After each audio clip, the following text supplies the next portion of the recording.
भक्तों नमस्कार, हमारे चैनल में आपका स्वागत है। इस बार हम वेदों पे चर्चा करते हुए हम आते हैं डॉक्टर मोहित शुक्ला जी के पास में और मोहित शुक्ला जी से जानते हैं कि वेद क्या होते हैं और उनका हमारे दैनिक जीवन में क्या उपयोग होता है, क्या उनकी महत्ता होती है। चूँकि डॉक्टर मोहित शुक्ला जी जो हैं वो बहुत ही पुराने ज्योतिषाचार्य हैं और इनको ज्योतिषाचार्य और वेद के बारे में बहुत अच्छा ज्ञान है, क्योंकि इनको भारत सरकार द्वारा और उत्तर प्रदेश सरकार द्वारा कई उपाधियां भी दी जा चुकी हैं। तो हम डॉक्टर मोहित शुक्ला जी से जानते हैं कि वेद क्या होते हैं, उनकी क्या महत्ता है हमारे जीवन में और जीवन में उनकी क्या उपयोगिता है। तो डॉक्टर साहब नमस्कार। नमस्ते। तो डॉक्टर साहब, हमारे जो भक्त हैं या जो हमारे दर्शक हैं उनको बताएं कि वेद की क्या उपयोगिता होती है। देखिए, सबसे पहले तो हमें वेद शब्द का अर्थ जानना चाहिए। वेद शब्द जो है विद धातु से बना है।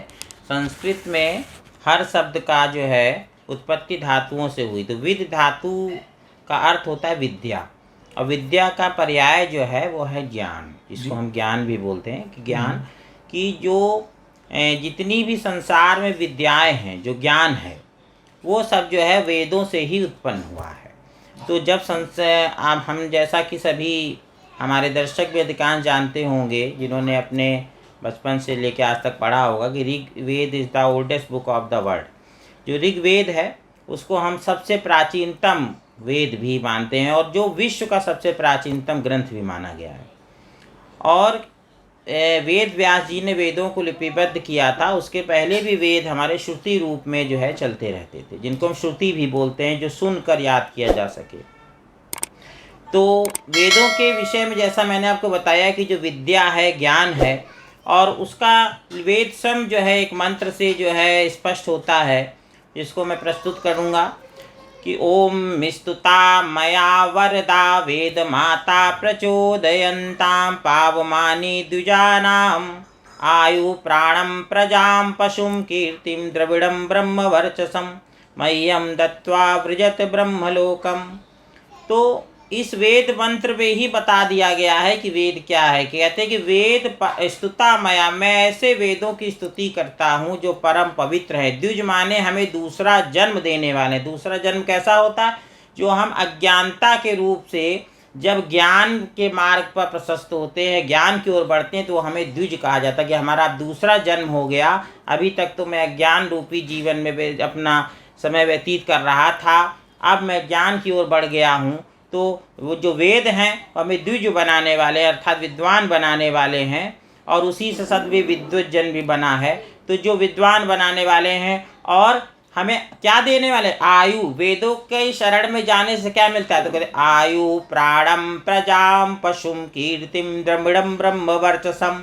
देखिए, वेद कहते बहुत कठिन है, अगर शब्दों पर ध्यान दीजिए तो आपको अर्थ भी स्पष्ट होता जाएगा। आयु, आयु माने आयु, प्राणम मतलब प्राण शक्ति। जो लोग प्राणायाम करते, योग करते हैं, आज पूरे संसार योग कर रहा, तो वो प्राणों को कितना अच्छा समझ सकते। जो हमारे प्राण शक्ति है उसको बढ़ाने वाले, आयु को बढ़ा, स्वास्थ्य को अच्छा रखने वाले। कि वेदों की समझा क्या हो? आयु की वृद्धि हो जाएगी, हमारा स्वास्थ्य अच्छा हो जाए। आयु प्राणम प्रजाम पशुम कीर्तिम। प्रजा मतलब संतान सुख में, संतान सुख भी बहुत बड़ा सुख है। संतान ना हो बड़ा कष्ट। संतान कहते हैं हो के अगर समाप्त हो जाए तो उससे बड़ा कष्ट, और संतान अगर मूर्ख हो जाए तो आजीवन कष्ट।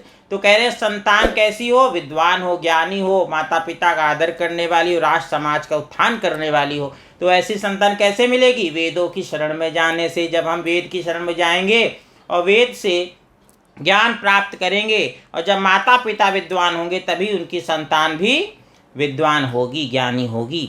तो कह रहे हैं आयु प्राणम प्रजाम पशुम कीर्तिम।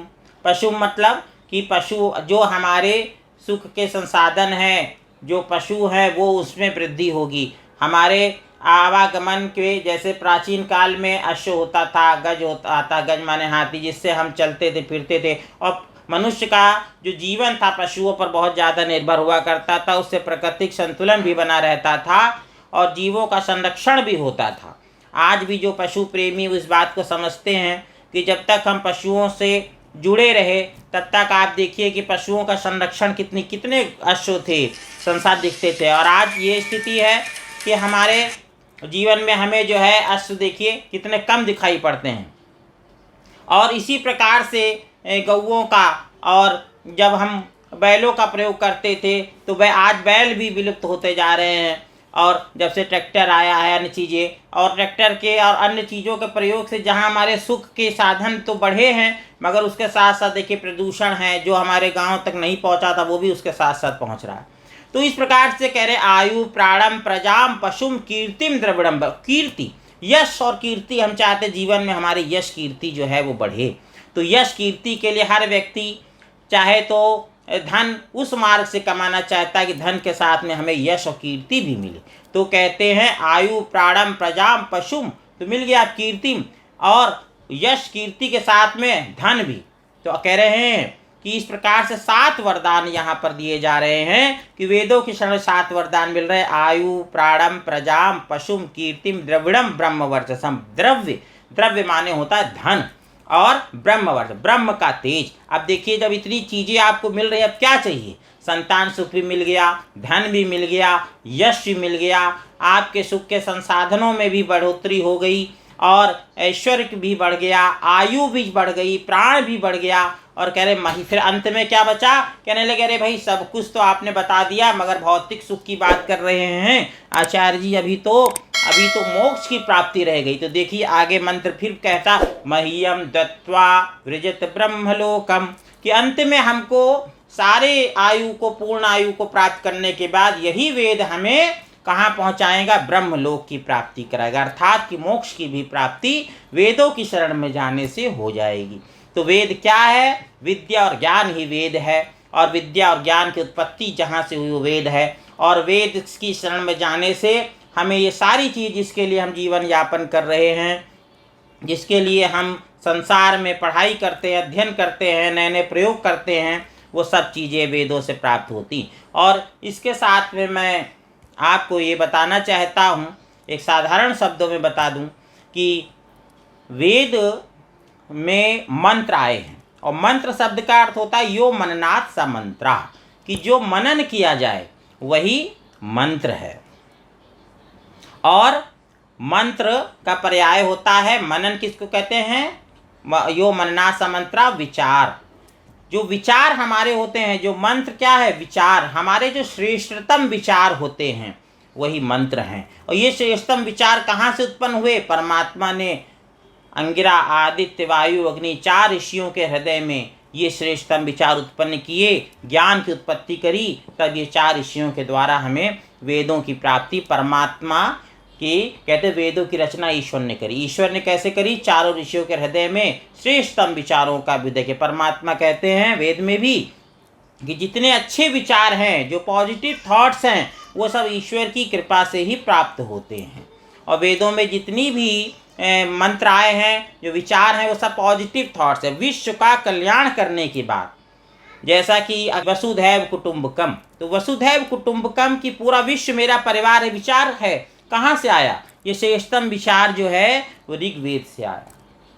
तो ये इसी प्रकार से और बहुत सारे सूक्तियाँ, बहुत सारे अच्छे विचार, कि जैसे एक संस्कृत में कहा गया है कि सर्वे भवन्तु सुखिना, सर्वे सन्तु निरामया, और सर्वे भद्राणि पश्यन्तु माँ कश्चित् दुःख भाग् भवेत्। तो ये जो हमारे सारे क्या कहते हैं कि इस प्रकार की जो भावना, जो विचार हमारे मन में आते हैं या किसी के द्वारा प्रतिपादित हैं, इन सब का भी मूल वेद है कि सर्वे भवन्तु, कि सभी के सुख हों, सभी निरोगी हों, और सबका आदर।